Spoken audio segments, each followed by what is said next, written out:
Welcome, guys. This is exactly how Jim Hardy, real estate agent, got a $3 million seller in 9 days in Palm Springs, California, with his YouTube ads inside our program, Listing Accelerator. Jim, welcome. How are you? Hi, I'm good. Thank you. Awesome. So can you please start by explaining to us, like, first of all, who is Jim Hardy? Like, how long have you been an agent? How many transactions you do per year? Like, are you solo? Are you part-time? Are you full-time? Did you do the transition recently? Can you just like explain to us, like, briefly, like who you are as an agent? Absolutely.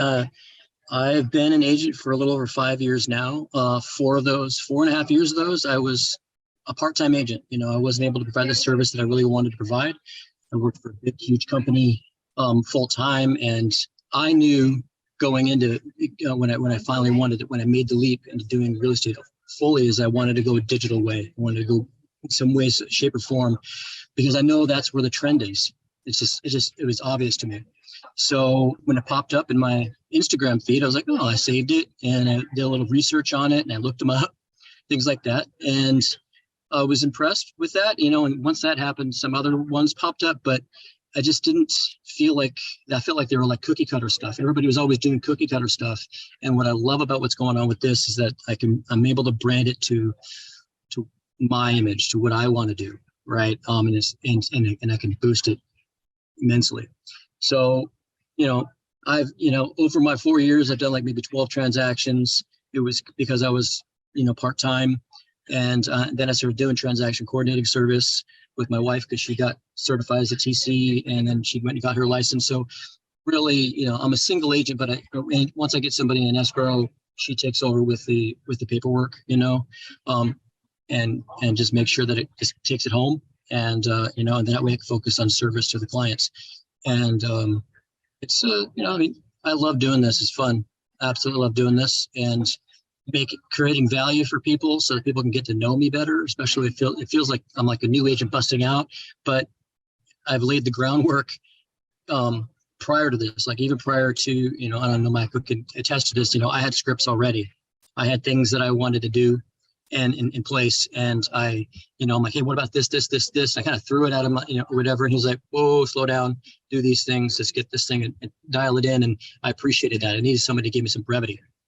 So it's a little bit about me. Nice intro. So basically you said, you found out about us on Instagram, right? I think you saw like one of our ad on Instagram, right? I did. Absolutely. Yeah. And then I remember like we got on a call, we looked at like where you were, like where you're trying to go, and then mapped out like a strategy to get there. And I think like you were also like talking to other companies, like you mentioned.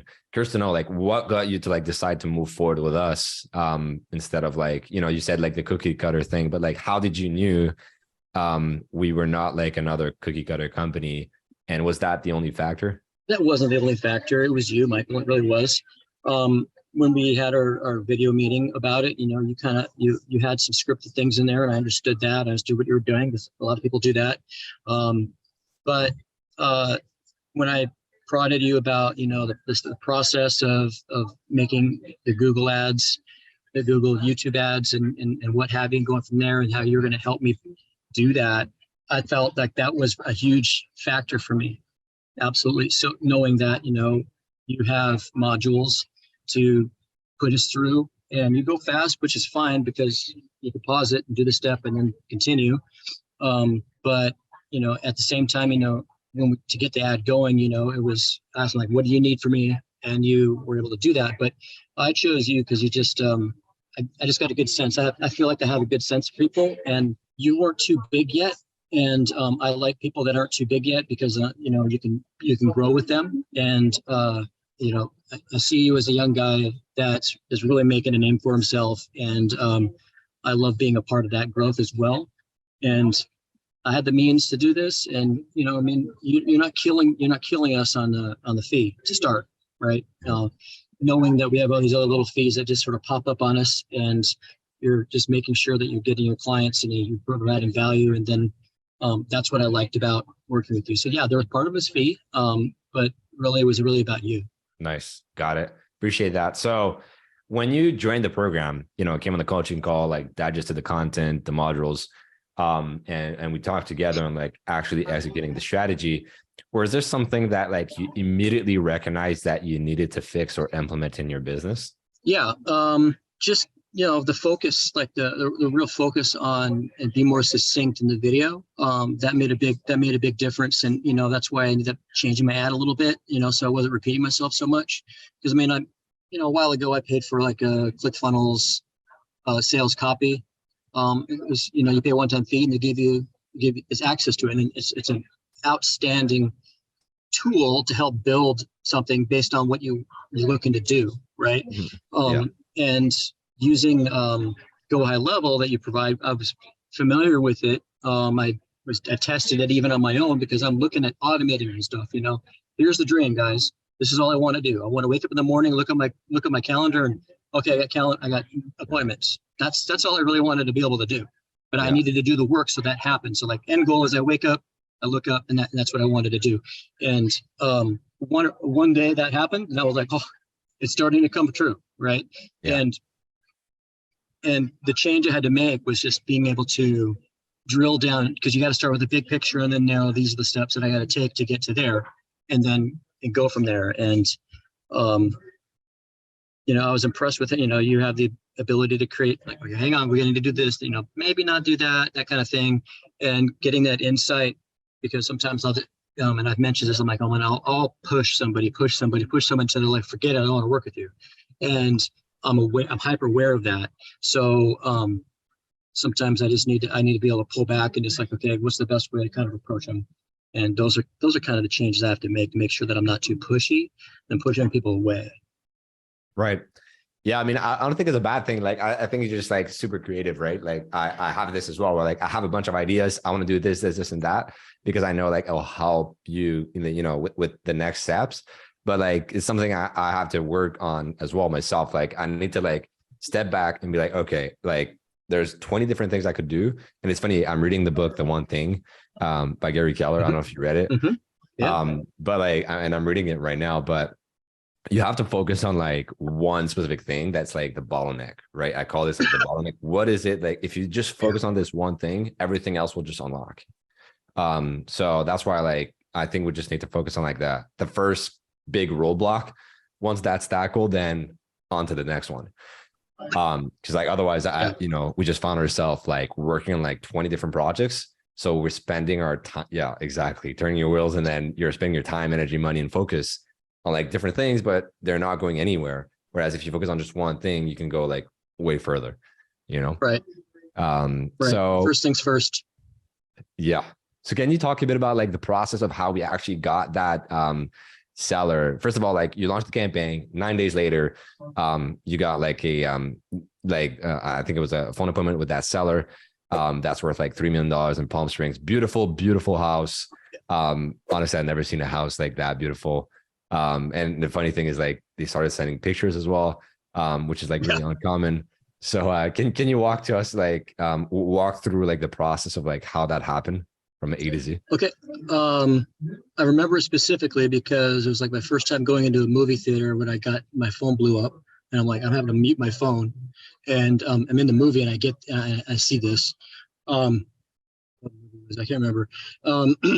But and I just, the automated text follow-up, that kind of prompted, and the main, I think it was the main question of like, have you done anything to for value? Have you done anything? So I can get a sense of your property. That's the gist of it, right?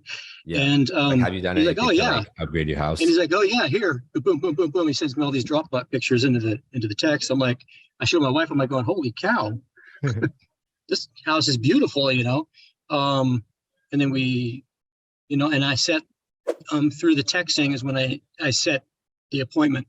It was through the hands-on whatever. He didn't automatically do it. He said, when I talked to him, I asked him about the lead. I'm like, what'd you think of the ad? Was it, too much, too pushy? Anything to say about it? And he's like, oh, no, it was brilliant. It got me to click. It was great. I'm like, awesome, cool. That raised my confidence a little bit better that, something worked. Right. But, and then after that, we actually were able to make the call through Twilio, and he was able to, and I was able to record it. And what I loved about recording it is that I was able to go back and kind of make notes of things that I probably missed when you just hear it, and it's not like I'm going to use it against the guy for anything, but it was just to be able to keep track of everything that he said, so that when I contact him with more, he's like, hey, I might reference something that he said before, and then he's like, well, man, this guy was paying attention, and you know that. So the tools that are provided are great. Love that. Yeah. 100%. I mean, that makes you Awesome. stand out. Like just that alone, the fact that you can like go back, listen to the call recording, take some notes, then in his mind, he's probably like, oh, wow, he's not just another agent, he actually cares. And then when you can demonstrate that before you even meet them in person, then you have like, 2 steps ahead of like all the other agents that are cold calling that person. You know what I mean? Right. The goal is like, if they call, he's like, I'm ready to work with somebody. That's what I want him to tell them. Yeah. That's the goal. Yeah. I'm ready to work with somebody. And then we're also like putting, processes in place to like warm up the leads, right? Giving them value, educating them, sending them information about how they can like, what they can do on their house before selling it to like obviously get maximum value.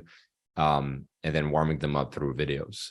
And also I remember like, you said, one thing that's important for you is like going digital, right? Can you touch on this and like how that is like why first of all, like the decision of like going digital? Because obviously a lot of people like know they should be on social media, but like, can you talk about like the effects of it, the benefits, and like how we're using it to like not only generate leads, but also nurture them? Okay. So, social media, all the digital video, stuff like that needs to provide a value that the end user is going to make them want to save it. If it's anything other than that, then it's just lip service. There's a lot of agents out there, and I don't want to poo-poo them or whatever, that just sit there and they just post their listings, or they just post just videos of homes.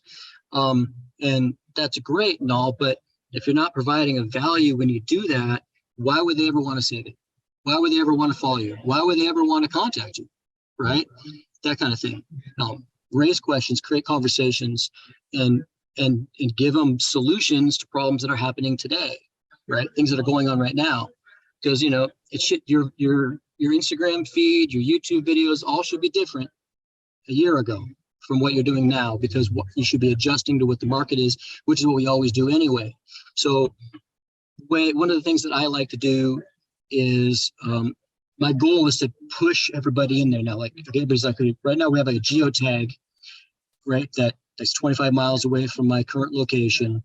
And I'm only getting a certain percentage of those people technically that are actually clicking on my video, right? Of some sort, just a small percentage of some sort. However, how do I get more of those people on there so that they see me more often and bring them on there, because they may be an analog person of some sort, to a certain degree. One of the things I love to do is I take a QR code and I send it out to all of them. That's going to the landing page.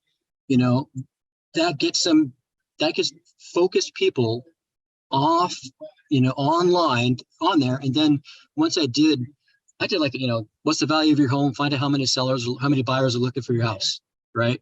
And that was it. That was in the QR code. That was it. And I shot it out to them, and I don't know, maybe it was like about 5,000 homes that I did that. I did it Every Door Direct, which is a lot cheaper. And, I went from like getting like 1 or 2 retargeting, to 300 or 400 a day. 1 or 2 a day to 300 or 400 a day. Nice. And I'm retargeting now. So, talk about creating it, so, I didn't do that to get a phone call, right? I didn't do that to do anything other than just get in front of them, getting top of mind. Yep. And then now I've got a tag on them. I got a tag on their devices. Not many people clear their caches. Let's be honest. Most people will buy a new device before they clear their damn cache, right? Yeah. Yeah. Yeah. And now I'm following them around like I'm an Amazon product. Yeah, exactly. Right. But when I follow them around, I want to make sure it's on purpose. It's with value. It's creating an offer or something like that. Right. Mm-hmm. That kind of thing. give me a call, or, click here and you can, and I'll give you something else for free. Something like that. Right. And the goal is to get them engaged with me and to remember me. I mean, I remember a specific conversation I had with one of my phone calls, it was like a week later, because they made the appointment like a week later, and she's like, remind me, what's your name again? I'm like, well, it's Jim Hardy with Valiant Luck. She's like, oh, I've seen you. That's what I want to see. Right. I'm like, oh, great. Yeah. I'm thinking to myself that it worked. Yeah. Right. Now I'm becoming more like a celebrity of the area for the most part. So that's one of the things that, I used YouTube not to create a bunch of subscribers, but to get people to like learn more about me so that they and garner trust. And once I garner their trust, when I do finally reach out to them and go, hey, this is Jim Hardy with Valiant Lux, they're like, oh, I've seen you. Perfect. That's awesome. That's what I want, and it's a lot cheaper than to, brand yourself on a commercial, like on a TV commercial, a lot cheaper than doing a billboard, that kind of thing. I mean, you may get 100,000 people to see those billboards, but they're not going to process it, right? That kind of thing. The goal here is to get them to process, the information that I'm giving them, providing a solution to their problems today. Exactly. And like, how can you track like the progression of like the billboard ads, right? Like how you've gone from like 2 to 3 on your retargeting audience to like 300 or 400 per day. You can't really see that evolution of like, is that really working? Is that not working? Right. Which is like one thing I love as well about like YouTube ads and just digital marketing in general. You can track everything, right? Right. So yeah, that's awesome. I remember like you coming on one of the calls as well in our program and like saying, hey, like I got like, I don't know who in my office, like saying, hey, like I'm seeing you everywhere now on YouTube. Yeah. So you're creating that effect of like, being omnipresent, right? Like everybody starts to see. I told her I'm going to follow her. I told her I'm going to follow her around everywhere from now. Yeah. She's like, yes, you are. Exactly. And the great thing about retargeting is that it's super cheap, right? Like for $1 or $2 per day, like you can retarget your whole audience and be like everywhere, top of mind, Right. That way, the more they see you, the more they recognize you. And then after that, once you call them, like they have less of a, their guard is like down, you know what I mean? They don't have their guard up as much. Well, the end goal is to create trust, right? So that's what we're trying to do, is create trust. A lot of people used to do that, big brands used to do that with TV ads all the time. They have to they throw a boatload of money to a media company, and then they pay a bunch of money for a production of some sort. And now we're just able to go smaller scale and still accomplish the same thing and be more specific, because real estate agents are really a hyper local service, right? They focus, it's just like me coming up to where you are and I'm trying to sell houses up there. I'm like, I don't know the market very well.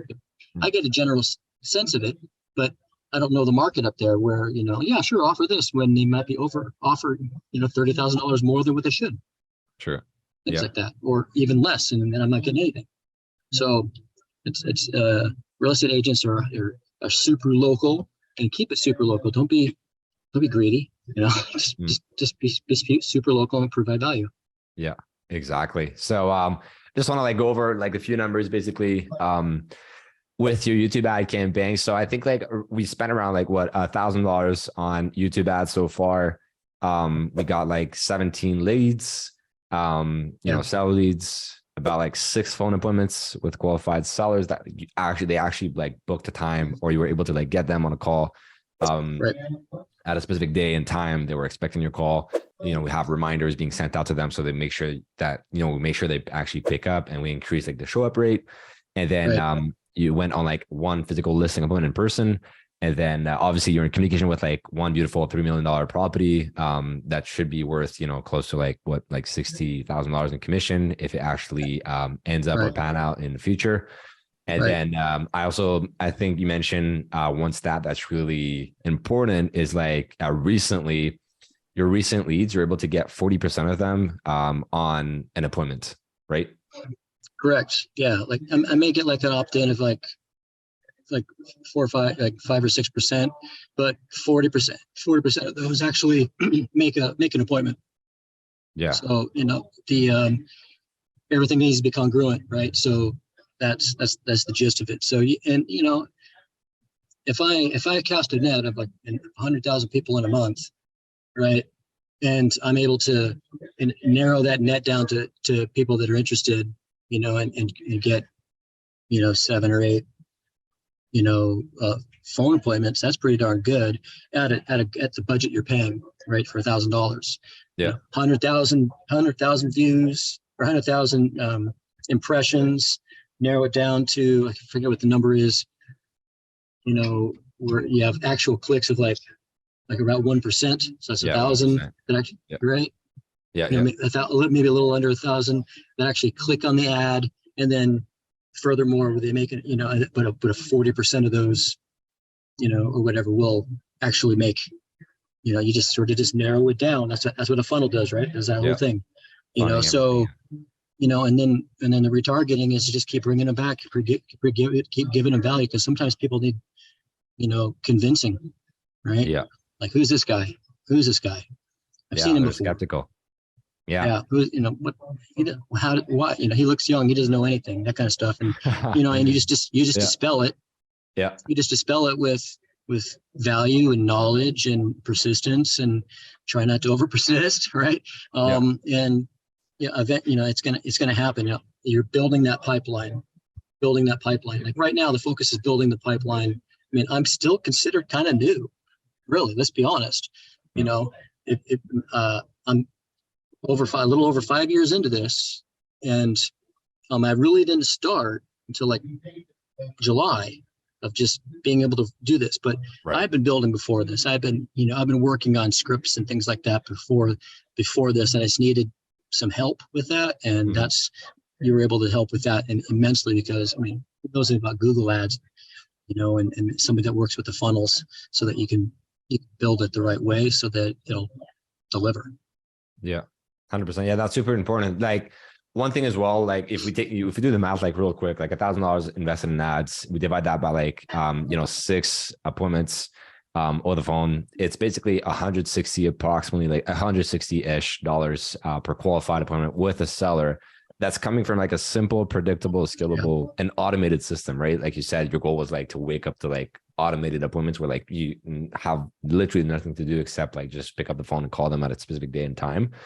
That way your business is more streamlined, right? And whenever it's streamlined, you can actually like scale it more. It's also more enjoyable, right? Because it gives you like more time back. So yeah, Jim, I'd be curious to like know, what would you say to like someone who's like on the fence about joining our program? Look, I can take that $1,000 and that same $1,000 and do postcards, right? Just postcards, and my reach is going to be limited. Let's be honest, because I can only send so many postcards. What happens to a lot of those postcards nowadays? They just end up kind of in the recycle bin or something like that, kind of thing. You can make them big and beautiful. You can try to have big catching things. You can make the ink flash if you want, whatever you want to do, right? But it doesn't necessarily mean it's going to actually, you have to, the goal is going to be an expense of $1,000 a month with no real expected rate of return right away. It's a long-term deal. Now, or I could take that $1,000, I could put it in the digital program and try to funnel everybody in and bring them in. It's a no-brainer for me, right? I look at like, I look at how many impressions I get, I look at the numbers that means something, and being able to track it and have some certainty. And you said it, scale, right? Because my goal is I get so busy that I have to bring on another agent to help me. I have to build a team. That's my goal, right? And because I want to build it like that, and then eventually I like to, just have a team, and then just have, offer really fair splits. It's not going to feel like I'm just taking all of their money, even though I've got this in place, that kind of thing, so that I can, so then I can kind of step away and maybe help coach and train in other agents and things like that. But because I love coaching and training. I absolutely love it. I coached wrestling for many years before I did any of this stuff, and I wrestled myself, and I just loved I love building young individuals into powerful, forward thinking, positive people, right? That's what I love doing. You know, and I would love to continue to do that, but this allows me to kind of do it myself, you know, and I'll take on a listing or two and then be able to, you know, go from there. So, I mean, scaling is just really, the ability to scale is great because, you know, imagine how I'm thinking way ahead here, you know, imagine, you know, I'm able to put in $2,000-3,000 a month in a Yep. scale like this and a good ad of some sort. And it just funnels in just great leads that I help nurture. And then if it's so many, then I will need to have a team to help me do that, Yep. you know, and still provide that value.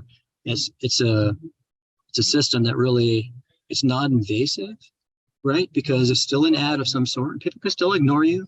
They can still clear your cash, but it's, you know, it's the ability to grow and scale is so prevalent in the process. You know, you can't scale you can scale postcards, right?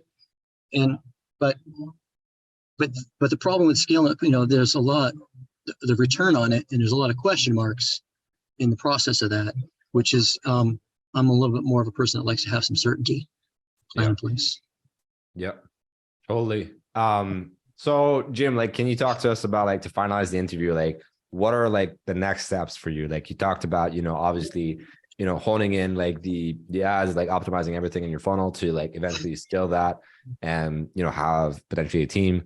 Can you walk us through like the next steps in your vision? Yeah. Well, the midterms came up, and you know, there's some painful things that passed, namely short-term vacation rentals, which is a big, huge thing in my market out here. Because I mean, I'm in the Coachella Valley, you know, short-term vacation rentals for the festivals, like the Coachella Valley Music Festival and Stagecoach, and all sorts of. It's a city of festivals in India. It was not stone's throw from me. There, you know, there's a lot of homeowners that were fed up with short-term vacation rentals that were not hosted by, you know, they wouldn't have the people that own the place on site, right? They would just buy it and just sort of just rent it. And it, you know, there's some nuisances and things like that. And I need to reach out to those short-term vacation rentals and provide solutions, right? That kind of thing. You know, if it's selling, you know, I want to be able to offer to them. So that's something that I think I posted in school about it, to, you know, positing how to address that. But again, you know, I need to make a video of some sort, script something that really addresses that issue, you know, and put it in, and even put it in, you know, in my nurturing playlist that I have put together in YouTube, so that, and probably put it in front, because the most current stuff will be in front, and people can kind of get to know me better. So, you know, I may send out a postcard out to them that sends them to the YouTube playlist, you know, hey, learn more about me, things like that. And what does that do? It puts a tag on there, and then I follow them around with all the other things that I do, right? Still pulls them in. So right now I have to continue to scale and build on it. You know, it's I'm flailing a little bit because I don't have many listings, but I do have like 4 or 5 buyers from previous that I still work with, right? That, you know, they're cash buyers and they're ready to buy, and some, you know, I've been able to create a trust with them. So part of it is, you know, I still work with buyers because, you know, I may end up closing only buyers this year, the rest of this year, because it's so close to the end of the year. But I'm nurturing those sellers for when it's time, because there's some people think that there's going to be like this huge crash, and I'm not seeing that. But if there is, I'm going to come up with a solution for them, and I'm going to advertise it in some way to get people to want to come with me, and get them to want to work with me. I want them to go, I want to work with Jim Hardy because he knows my pain points and has provided solutions for that. And that's really what I try to do, is just provide solutions, because that's what we need to do, is provide solutions and serve the clients, because we're all grateful for them, aren't we? You know, because they make it so that we can have a life like this. Awesome. Yeah. Good next steps. Like you said, it's just a matter of like adapting to the market, finding their pain points, where they are now, where they want to go, and then providing value to like help them reach that goal. right? That's right. From point A to point B. So That's right. awesome. Appreciate you taking the time for the interview, Jim. And then for you guys watching the videos, we'll see you on the next one.